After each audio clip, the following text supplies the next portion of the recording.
कोण झोपला असेल उठवा. ಯಾರೋ ಮಲ್ಕದ್ದಾರೋ ಅವರಿಗೆ ಈ ಬಸ್ರಿ ಟೈಮ್ ಆಯಿತು. ಮುಂದಿನ ವಿಚಾರ ಸಂಕ್ಷಿಪ್ತದಲ್ಲಿ अंगी बरोनिया प्रेम आईसे काही दावेदान अलोपती तो शरण तुकोपान. कंठात भगवंताचं नामस्मरण देवाच्या पुढे मागतात. कंठात नाम कसं असावं ते रामायणामधला प्रसंग सांगतो आणि पुढचा विचार आधी थोडक्यामध्ये वेळ संपत आलेले थोडक्यामध्ये पुढचा विस्तार करतो. सीता मातेचं अपहरण झालं. सीता मातेला रावण घेऊन जात असताना प्रथमतः पाहिलं जटाऊ पक्षाने. त्या पक्षाने पाहिलं सीता माता शोक करत होता. वाचवा वाचवा मला कुणीतरी वाचवा. आपले अलंकार सीता माता खाली टाकत होत्या, आवाज देत होत्या, वाचवण्यासाठी हात मारत होत्या. वाचवा मला, वाचवा वाचवा वाचवा. जिथून रावण जात होता त्या एका झाडावरती जटाऊ पक्षी बसलेला. त्याने पाहिलं सीता मातेला पाहिलं. रावणाला ओळखलं. सीता मातेची हाक मारली. सीता मातेचा आक्रोश पाहिला. सीता मातेचा शोक पाहिला. सीता मातेचं दुःख पाहिलं. हा पक्षी धावून गेला. रावणाकडे पाहिलं. रावण सोड. अयोध्यापती रामप्रभूची पत्नी ही सीता माता. सोड तिला, सोड रावण. रावण सोडे ना. नम्रतापूर्वक प्रथमता विनंती केली रावणाला. रावण सोडत नाही. पाहिलं आणि जटाऊ धावून गेला रावणावरती. रावण आणि जटाऊ पक्षी दोघांचं युद्ध चालू झालं आणि हा पक्षी रावणाला भारी पडू लागला. यक्ष, गंधर्व, दानव, मानव, राक्षस या पक्षाची खूप शक्ती होती. रावण त्याच्या पुढे काहीच नव्हता. रावणाची शक्ती, रावणाचं बळ त्या पक्षापुढे काहीच नव्हतं. इतकी पक्षाची शक्ती होती. रावण थांबला. रावण थांबून विचारलं, जटाऊ एक विचारू का? तुझं मरण कशात आहे रे? प्रामाणिकपणे सांगितलं. रावण माझं मरण माझ्या पंखात. पक्षाने विचारलं, रावण तुझं मरण कशात आहे? रावण तिथं खोटं बोलला. जटाऊ माझ्या डाव्या पायाच्या डाव्या अंगठ्यात माझा मृत्यू आहे. रावण खोटं बोलला. म्हणजे त्यावेळेस पासून राजकारणात खोटं बोलायची पद्धत पडली. रावणाचं खरं मरण कुठं होतं? त्याच्या बिंबीत. परवा एक असं ऐकण्यात आलं. रावणाचा जन्म झाला. रावणाने खूप साधना केली, तप केलं. ब्रह्मदेव प्रसन्न झाले आणि ब्रह्मदेव प्रसन्न झाले. ब्रह्मदेव म्हणते वर माग रावण. रावणाने सांगितलं, मला आयुष्य पाहिजे खूप. माझा मृत्यू कोणाचाही हातात होऊन कोणाच्याही होऊ नये. ब्रह्मदेवानी एक बाण दिला. या बाणानेच तुझा मृत्यू होईल. रावण अन्य कशानेही मृत्यू होणार नाही. असं ब्रह्मदेवानी एक बाण दिला आणि तो बाण घेतला. रावणाने कुठे ठेवला? जमिनीत नाही, शेतात नाही, बांधात नाही, लॉकर मध्ये बँकेच्या लॉकरात नाही. बाण कुठे ठेवला? बाण कुणाचा ठेवला? रावणाची पत्नी महान पतिव्रता मंदोदरीकडे तो बाण दिला. म्हणजे पहा पत्नीवरती किती विश्वास असावं. रावणाकडे पहा.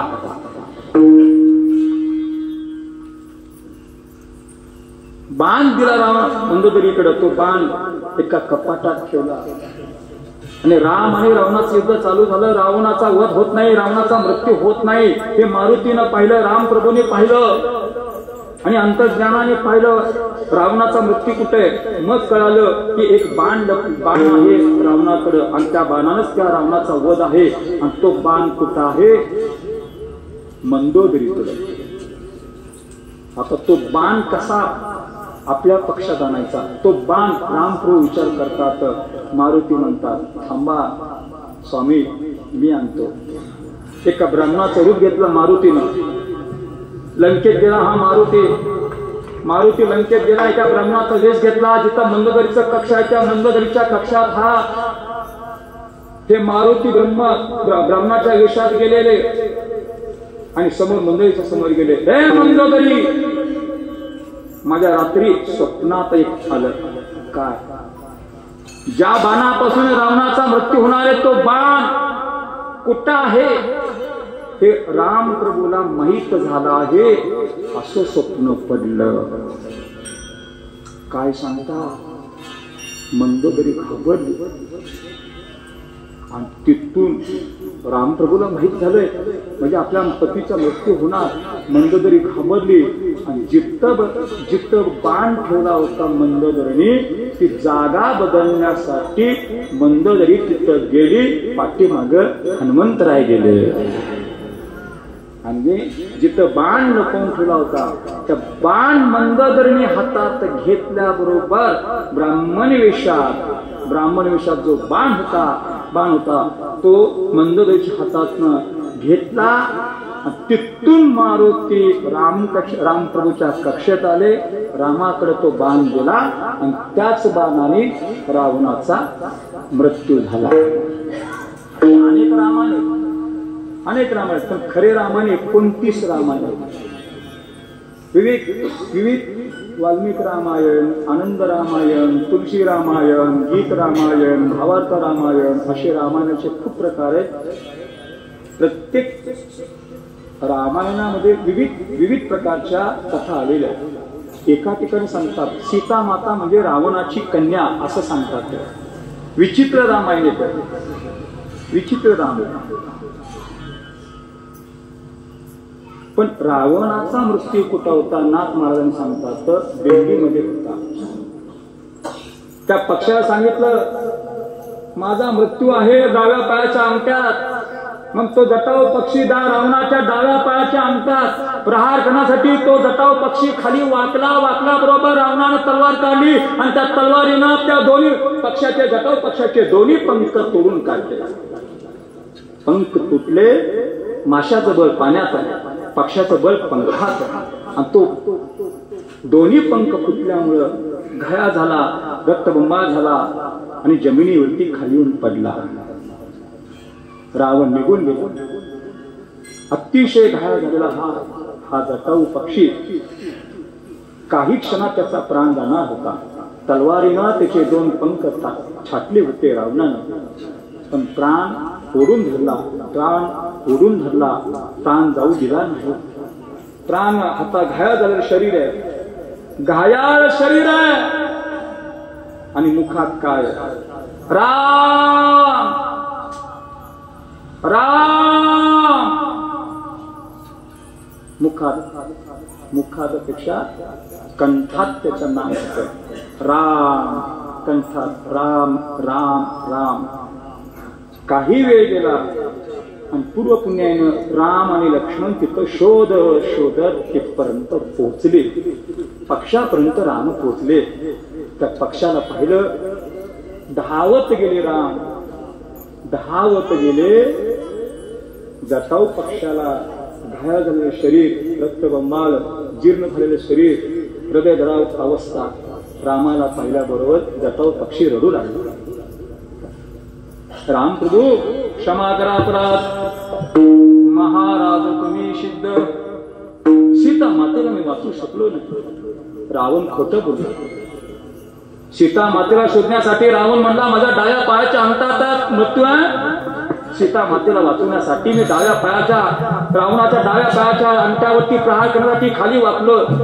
रावणानं तलवार माझे पंख तोडले. रामप्रभू सांगू लागला पक्षी. सांगताना रामप्रभूच्या डोळ्यात पाणी वळलं. ते शरीर रक्तबंबाळ झाले शरीर रक्ताचे थेंब पडत होते अंगावरती, मांडीवरती रक्त लागलं, हाताला रक्त लागलं. रामप्रभूच्या पाठीमागे लक्ष्मण उभा होते आणि जटाऊ रामाला रामप्रभू म्हणतात. जटाऊ म्हणतो, देवा माझं भाग्य तुम्ही आला आणि शेवटी मला तुमचं मर्त्यवेळी दर्शन झालं. येतो आता, येतो. प्राण सोडतो रामप्रभू, प्राण सोडतो. कधीही मर्त्यवेळी अंतकाले मामेव स्मरमुक्तवा कलेवर. मर्त्यवेळी मुखात नामस्मरण असावं अथवा देवाला पाहात पाहात प्राण सोड. अंतकाळीच्या नाम आले मुखा, तुका म्हणे सुका पार नाही. मर्त्यवेळी राम हा शब्द मुखात आला, मोक्ष मिळतो. देवा आता प्राण सोडतो मी. थांब जटाऊ, थांब. तुला दिव्य शरीर पुन्हा देऊ का? देऊ का शरीर? नको देवा. अरे एवढं माझं पाठीमाचं भाग्य. मर्त्यवेळी माझ्या मरण कुठं येतंय? प्रत्यक्ष राम प्रभू आणि तो माझ्या पुढे आणि माझं मरण कुठं येतंय?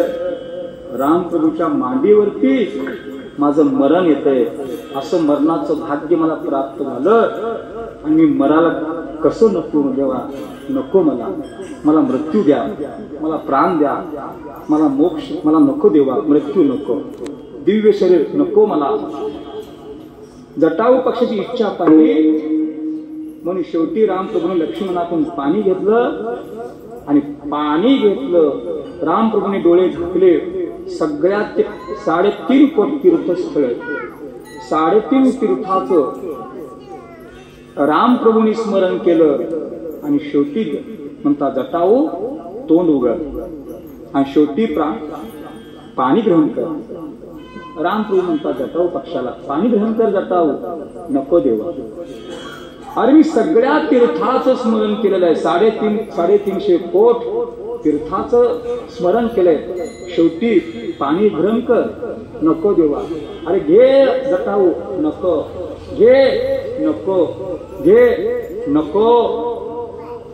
रामप्रभू साक्षात म्हणतात तरी जटाऊ पाणी का पित नाही? का पाणी पित नाही? रामाने विचारलं. पक्षाने उत्तर दिलं, राम प्रभू तुमच्या हातातलं पाणी आहे. ज्यावेळी ते पाणी माझ्या मुखात तुम्ही सोडाल, माझ्या मुखातलं पाणी माझ्या कंठापर्यंत ते पाणी पोचल आणि पोचल्यानंतर ते माझ्या कंठाचे राम नाम आहे, माझ्या कंठाचे राम नाम आहे.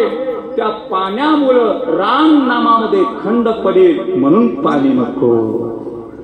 जसा जटाऊ पक्षी कंठात नाम घेतो, कंठे राहो नाम अंगी भरोनिया प्रेमा, तसं तुकोबरा देवाला मागतात. ए पांडुरंगा ऐशे काही गावेदान आलोपतीत शरणा. तुकोबरा का पतित होते का? पतित मित्री वाचा पतित. अरे तुकोबरा कोण होते? तुकोबरा कोण आहे? जगद्गुरु अवतार तुका नामयाचा संप्रदाय सकळ इथोनिया. संत नामदेव देवाचे लाडके भक्त. आज ज्याची समाधी आज आजच्या दिवशी नामदेव महाराजांची पुण्यतिथी आहे आणि देवाचे लाडके भक्त नामदेव महाराज अवतार म्हणजे तुकाराम महाराज. आणि असे तुकाराम महाराज साक्षात संत. अरे एवढा अधिकार तुकारामांचा. तुकाराम तुकाराम नाम घेता तापेयम. असे तुकाराम महाराज. तुकामये पापे जाते संताची या जपे. असे तुकाराम महाराज. पुण्यवंत व्हावे घेता सज्जनांची नावे. असे तुकाराम महाराज. कोण होते तुकाराम महाराज? नमो सद्गुरु तुकिया.